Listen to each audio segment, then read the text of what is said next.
Olá, amigos. Depois do magnífico encontro de Jesus, Pedro, Tiago e João, 3 de seus discípulos, com Moisés e Elias no Monte Tabor, onde Jesus se transfigura diante dos seus apóstolos assustados e onde Deus se manifesta por voz direta, dizendo: eis meu filho amado, em quem me comprazo. No outro dia, quando eles descem aquela montanha, 3, 4 horas de caminhada, havia uma multidão no pé da montanha, uma agitação, gente discutindo. E quando Jesus se aproxima, a multidão vê Jesus, se emociona, e eu vou ler o texto do Evangelho de Marcos, para que nós tenhamos uma visão bem clara, que foi descrita por 3 dos apóstolos, Marcos, Lucas e Mateus. Diz Marcos assim, ó: e chegando junto aos outros discípulos, viram uma grande multidão, e em torno deles, e os escribas discutindo com eles. E logo que a multidão o viu, ficou admirada, correu para saudá-lo. E ele perguntou: que discutis com eles? Com os escribas, né? E alguém da multidão respondeu: mestre, eu trouxe meu filho, que tem um espírito mudo. Quando ele o toma, tira-o pelo chão, ele espuma, arranja os dentes, fica ressequido. Eu pedi aos teus discípulos que o expulsassem, mas eles não conseguiram. E Jesus respondeu: ó geração incrédula, até quando eu estarei convosco? Até quando vos suportarei? Trazei-o até mim. Levaram-no até ele. E o espírito, vendo Jesus, imediatamente agitou com violência o menino, que caindo por terra, rolava, espumando. E Jesus perguntou ao pai: há quanto tempo lhe sucede isso? Desde pequenino, respondeu. Muitas vezes o atira no fogo, ou às vezes na água, tentando fazê-lo morrer. Se tu podes, Senhor, ajuda-nos, tem compaixão de nós. Então Jesus lhe disse: se tu podes, tudo é possível para aquele que crê. E imediatamente o pai do menino gritou: eu creio, Senhor, mas ajude-me na minha incredulidade.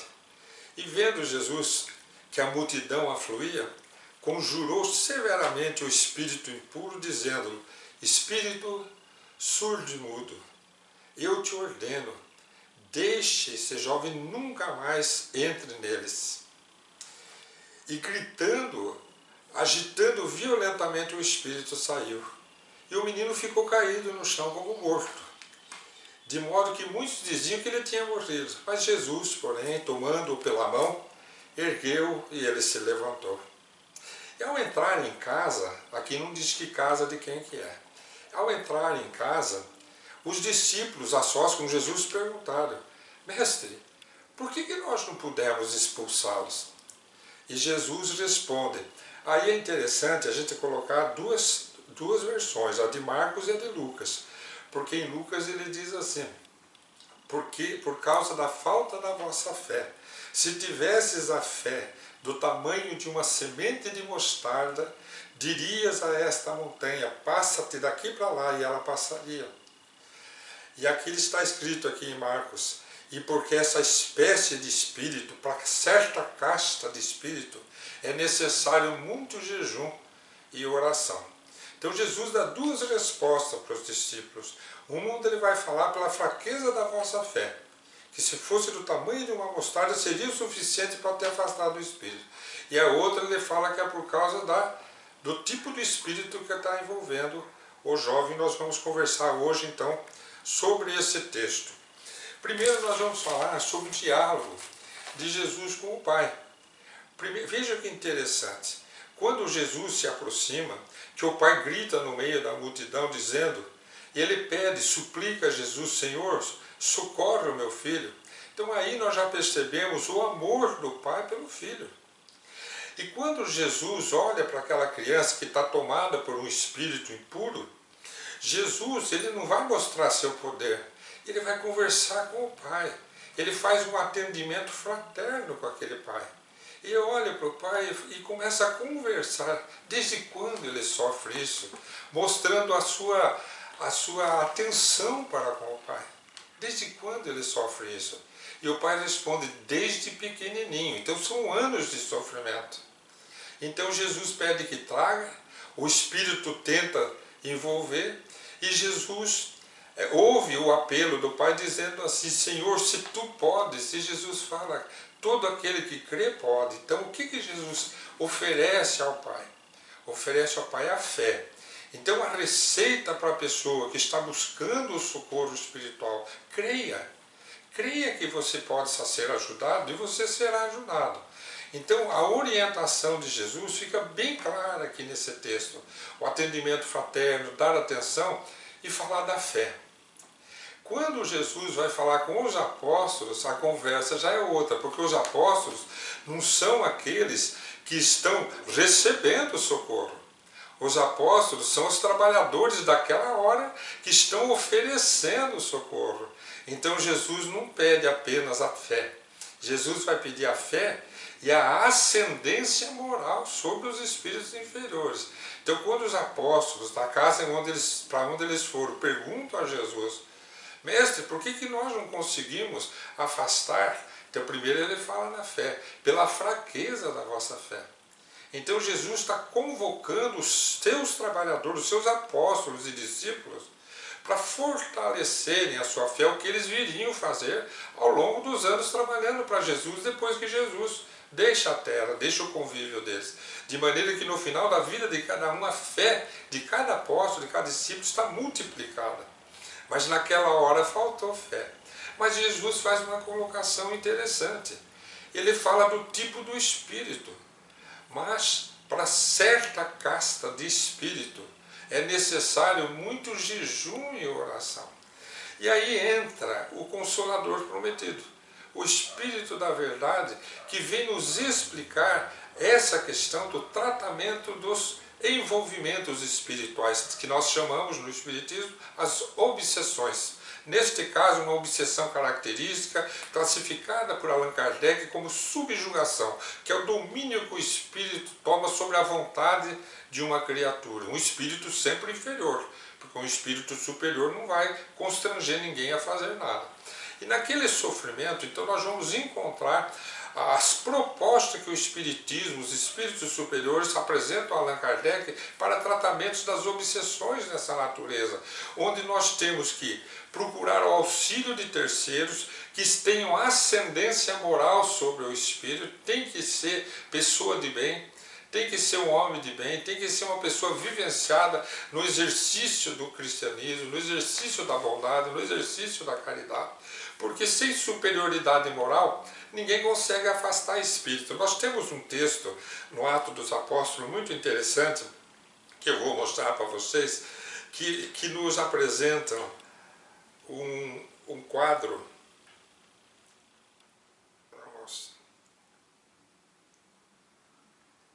No Atos dos Apóstolos diz assim, ó, alguns judeus andavam expulsando espíritos malignos, tentaram invocar o nome do Senhor Jesus sobre os endemoniados, dizendo, em nome de Jesus, a quem Paulo prega, eu lhes ordeno que saiam. Quem estava fazendo isso eram 7 pessoas, eram 7 filhos de um sumo sacerdote chamado Cefas. E diz assim o Atos dos Apóstolos, um dia o espírito maligno respondeu para os 7, Jesus eu conheço, Paulo eu sei quem é, mas vocês quem são? E diz o texto, então o endemoniado saltou sobre eles, os dominou, os espancou com tamanha violência que os 7 fugiram da casa nus e feridos.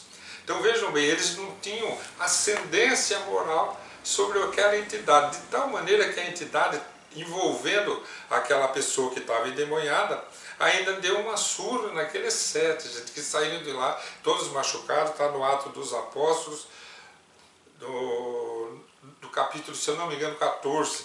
Depois a gente pode procurar melhor. Então, quando nós voltamos a esse estudo, para concluir o raciocínio, Jesus está explicando para os seus discípulos que para eles é preciso crer.